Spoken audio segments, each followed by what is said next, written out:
Now on Denver 7 News, storms rolling through the state, sparking flood watches throughout Colorado. We are tracking the storm's path on this Weather Action Day. It's scary because you can't even go out to have fun anymore these days, you know. Plus, the search continues after a man opens fire at a bar in Greeley, the latest in the investigation. When tragedy strikes our community, that's our call to action. And as the Castle Rock community remembers the loss of 2 teens, they're making sure the families have the help they need to heal.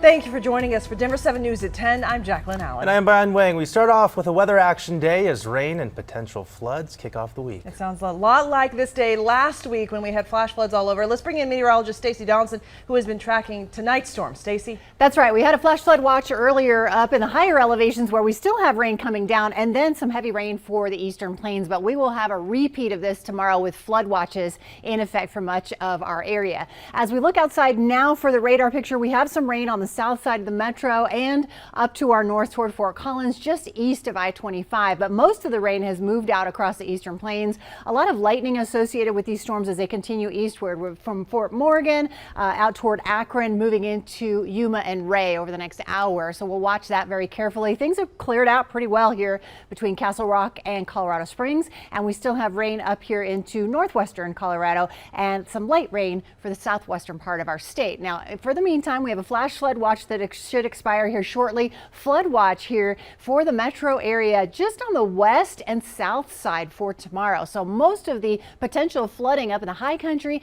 and down to our south, but that doesn't keep us out of the woods for very heavy rainfall tomorrow and potentially some rough weather during our commute into the evening. Temperatures in the 60s and 70s, very heavy rain possible, and it looks like it will continue through the evening. But we'll talk more about where we're expecting this to occur coming up in a little bit. We're not out of the woods yet. Thank you, Stacey. New at 10, Denver police are monitoring right now the Denver Center for the Performing Arts after police say they got calls of a threat to the area. They say the threat came from a disgruntled employee around 7 o'clock tonight, but he did not make it inside. Police say they also have not located that employee outside either.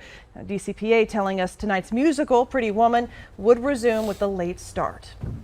Chaos at a bar in Greeley this weekend after a masked gunman opens fire, injuring 2 people. According to authorities, the suspect is still on the run tonight as neighbors try to make sense of what happened. Denver 7's Patrick Perez has a story. This really could have been a lot worse because police say the shooter fired multiple shots into the crowd that was standing outside of this bar, and homeowners nearby say they will not feel safe until that shooter is caught. A large police presence in Greeley late Saturday night after officers swarm a crowded bar. Cop cars everywhere. They had the parking lot blocked off, and there was ambulance and a truck and everything there. Jennifer Martinez was driving by Rancho El Corazon near 1st and 18th just after 11 o'clock when she says she heard gunshots. They were loud. They're not what I've normally heard before, so it was just really loud, and it was quite a few that had gone off, a lot. Police say a masked gunman pulled up to the bar, stepped out of a car, and fired dozens of rounds from a rifle. Miraculously, only 2 people were injured and are expected to survive. It's scary because you can't even go out to have fun anymore these days. You know, you don't know what you're going to run into, and it's just gone mad these days. The suspect, police say, got away before officers could arrive. They confirmed Sunday the bar shooting is not related to the shooting at the Family Dollar on 22nd from several days ago. Still, these back-to-back shootings are having homeowners like Jennifer question their safety. Knowing that it's that close to home, I'm ready to put up Fort Knox here. Right now, investigators have not released a description of the suspect nor the car, but if you have any information that can help detectives, give Greeley police a call. In Greeley, I'm Patrick Perez, Denver 7. Hope they get some answers. Thank you, Patrick. Friends and family will gather in Littleton to remember the life of 14-year-old Josias Jojo Aragon tomorrow. Denver police say the teen was found dead near the baseball diamond at Southwest Recreation Center last week. Investigators are still trying to figure out what happened to him. There's a $2,000 reward for information that could lead to an arrest, and the vigil will start tomorrow night at 7. An El Paso County deputy killed in the line of duty last week will be laid to rest tomorrow morning. On Friday, people gathered outside the El Paso County Sheriff's Office in Colorado Springs for a flag-raising ceremony to honor fallen Deputy Andrew Peary. He's survived by his wife and 2 children. We have details on how to make a donation to his family on thedenverchannel.com. National headlines we're following tonight. Congressman Adam Schiff and other leaders are waiting for a response from intelligence officials to their requests for a damage assessment in the wake of the FBI's search of former President Trump's Mar-a-Lago home. The FBI seized 11 sets of classified documents from the former president's residence, including one set marked Top Secret SCI. That's a classification reserved for some of the nation's most sensitive intelligence. The search warrant and accompanying documents made public by a federal judge on Friday reveal that FBI agents were looking for evidence of 3 potential crimes, including obstruction of justice and violations of the Espionage Act. Author Salman Rushdie is still recovering in the hospital after being stabbed multiple times while preparing to speak at an event in Western New York. His injuries are severe. His agent telling ABC News Friday Salman will likely lose one eye. The nerves in his arm were severed and his liver was stabbed and damaged. The suspect, 24-year-old Hadi Matar from New Jersey, was arrested after being tackled on stage by several people at the event.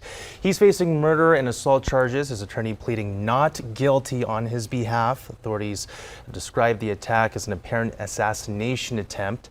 Rushdie's 1988 book, The Satanic Verses, is considered by some Muslims to be insulting to Islam. Henry Reese was on stage with Rushdie on Friday preparing to discuss free speech. He was also injured in the attack.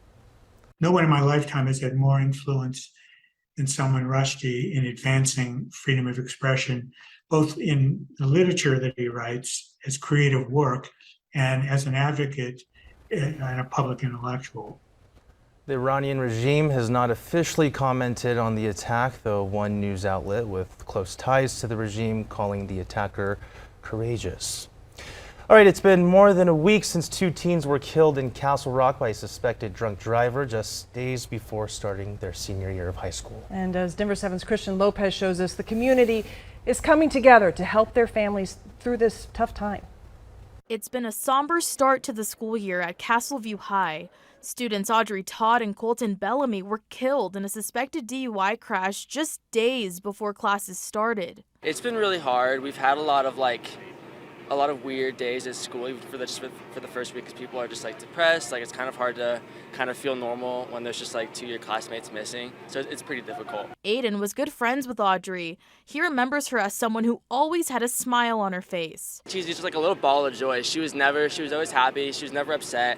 She was always trying to make you laugh, always laughing. These extremely difficult times are bringing the community closer together. The nonprofit Dads of Castle Rock helped organize this pancake breakfast fundraiser to support the victims' families. When tragedy strikes our community, that's our call to action. And, we're simply a vessel for the generosity of our community. That mama heart really starts to feel it, and you want to do everything to rally around these parents and let them know that they have the love of the community, of the moms, of the dads, of all the family here to support them. How you doing today? Good, how are you? Doing good. What can I get for you? Just some black coffee. Black coffee. Aiden says this devastating loss is also bringing his classmates closer together. I think this has caused a lot of people to realize, I might lose people who are close to me, so I might as well, bring them all closer. So I think people are just supporting their friends. They're hanging out a lot more. They're trying to just make sure people are happy. In Castle Rock, Christian Lopez, Denver 7. Dads of Castle Rock say they raised $22,000 just from today's pancake breakfast. That number is expected to grow after they add online donations. And in the past week, they were able to raise $60,000 just from members within the organization. Coming up, the fentanyl epidemic continues to grow in Colorado, hurting people younger and younger. One Aurora family says it claimed the life of their 13-year-old. I called him on my arms and, I asked him if he was okay or why did he do that? Why did he have to do that to himself? Plus, as grocery bills are on the rise with inflation, one Colorado market wants to ease the burden for families. We're helping one another out. And a Girl Scout troop comes together for their members who lost everything in the Marshall Fire. How our Denver 7 viewers helped them thank the first responders.